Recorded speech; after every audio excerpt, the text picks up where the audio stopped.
σήκωσες την μπλούζα και λες αξιριστώ, αλλά δεν σε βλέπω να ξυρίζεσαι. Τα ξύρισες. Για το διάρκεια.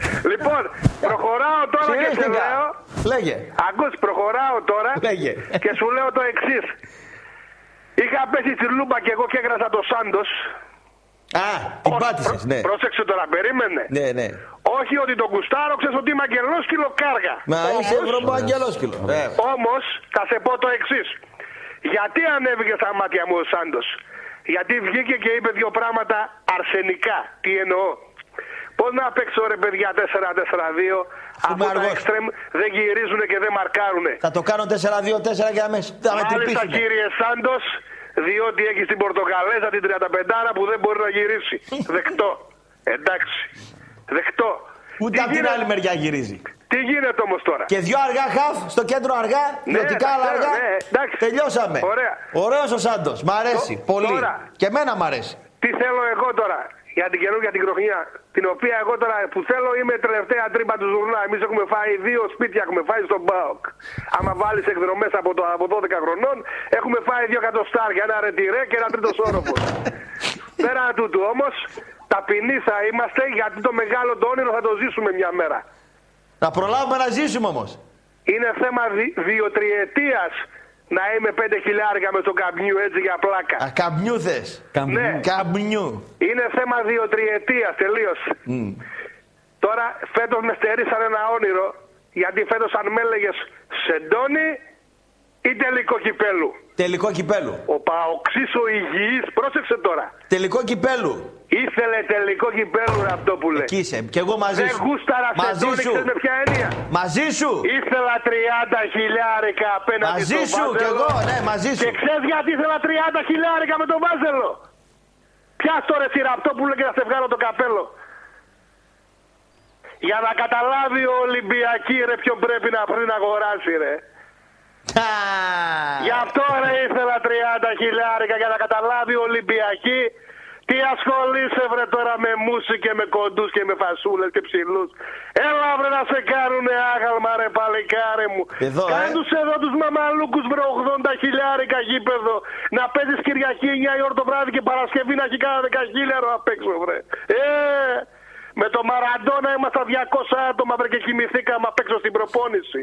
Ήρθε ο άνθρωπος να κάνει προπόνηση στις 8.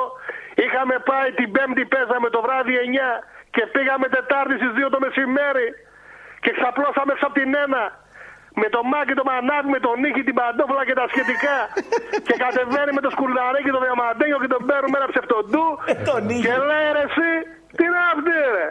Και έρχεται μετά να μπει μέσα στο γήπεδο 7 η ώρα η αποστολή, το πουλμανάκι της Νάπολη. Και εμείς 6.30 έσκασε η τούμπα. Έσκασε, κλείσαν οι πόρτες. Τι ωραία χρόνια, κρεμασμένα στα φύλλια. Και μπαίνει μέσα ο Ντιέγκο και τι κάνει? Ντιέγκο Βαβακούλο, κουνιόταν όλο το γήπεδο, δεν υπάρχει. Αυτά δεν τα κάνανε πουθενά. Αυτά που είδε στην Τούμπα το είπε και ο άνθρωπος μόνος του. Αυτά που είδα στην Τούμπα δεν θα τα δω πουθενά, ούτε Μαρακανά, δεν υπάρχει. Και πετούσε την μπάλα 150 μέτρα ψηλά και την κατέβαζε στο σβέρκο. Και λέει δεν μπορεί, οι Διάννοι θα σταματήσουνε. Πιο πολύ εμείς το κάγκελο, Ντιέγκο Παπακούλο. Το λέγω Αλεμάο, έλα εδώ ρε πουλί, έλα εδώ ρε. Πάρε και την μπάλα και εσύ στον ουρανό και κατέβαζε μια αυτή. Την πάρε και ο Αλεμάο την κατεβάζει στο αυτή. Πιο πολύ τα σταφύλια. Κλείσε. Και ξεκινάει το ματσάκι και ακούς αυτό που λέει. Και χάνω την ευκαιρία με την Νάπολη να κάνω τώρα 0, να γκρεμιστεί και το γήπεδο εκεί, ξέρεις. Και να τελειώσει εκεί. Ο άλλος ο παππούς που καθόταν στον πάγκο έτρεμε η φουστίτσα του. Λέει δεν πάμε καλά. Θα μας κάνουν τώρα 0, θα μπουν οι μαμαλούκοι μέσα, θα αφήσουμε εδώ τα φέρετρά μας. Γι' αυτό σε λέω, πείτε ρε τα παιδάκια να μην ασχολούνται τώρα. Ήσουνα τόσα χρόνια εσύ ρε. Μια μέρα, θα σε πω ένα πράγμα, ήμουνα στη Σαντορίνη φέτος και έκανα σε μια παρέα με 12 άτομα και με λέγανε αυτοί Ολυμπιακός, εντάξει. Και τους λέω εσύ τσακάλια, να σας πω ένα πράγμα, η Ελλάδα είναι 15% ΠΑΟΚ και 85% κρυφό ΠΑΟΚ. Κλείσε, έκλεισες. Και αυτό το ξέρουν αυτοί, διότι όταν κατεβάζεις τις ορδές είναι όλοι στο μπαλκόνι. στην Αθήνα και κάνουν γούστο. Και ξέρεις γιατί θέλω να πάω φέτος τελικό? Γιατί ρε? Για να πετάγεται ρε ο πιτσιρίκος που πάει στο σχολείο του Πειραιά και του Μαρουσίου και να λέει ρε μπαμπά, ποιοι είναι αυτοί ρε μπαμπά? Άσε αγόρι μου, μην ασχολείσαι. Αυτοί λέγονται μπαούκια. Ρε μπαμπά, τι είναι αυτοί ρε μπαμπά? Κατάλαβες φίλε, και να την πάψω ασφρόμαυρη την Αθήνα. Αλλά όμως τελειώνω. Κοντινή γιορτή του χρόνου. Σε περιμένω του χρόνου.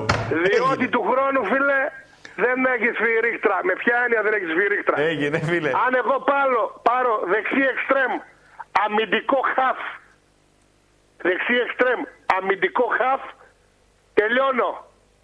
Το ξέρεις έτσι? Και ένα δεξί μπακ θέλεις? Ναι, αυτό να ναι. βγαίνει. Δεξί εξτρέμ αμυντικό χαφ. Και να μπαίνει, να βγαίνει ο μπακ. Δεν έχεις μπακ δεξί να βγαίνει. Εντάξει, σιγά σιγά. Δεν θα πάω να παίξω και με την Μπαρσελόνα του χρόνου. Καλά, το είπαμε αυτό. Κλείσε. Για ελληνικό πρωτάθλημα. Κλείσε, σκύλε μαύρε. Γεια χαρά. Τι μορφή ήταν αυτή? Απίστευτη μορφή. Τι μορφή ήταν? Είδες αυτή η γενιά πώς μιλάει? Πού να βγει ο πιτσιρικάς? Σαραντάρης τώρα. Ο αποστηρωμένος ο πιτσιρικάς ο σημερινός, εντάξει. Έχει πιτσιρικάδες καλούς. Ο άνθρωπος ήταν ποιητής. Τι ποιητής ρε? Αυτός είναι στην παρέα να πάει σε κηδεία και να σηκωθεί ο νεκρός επάνω. Και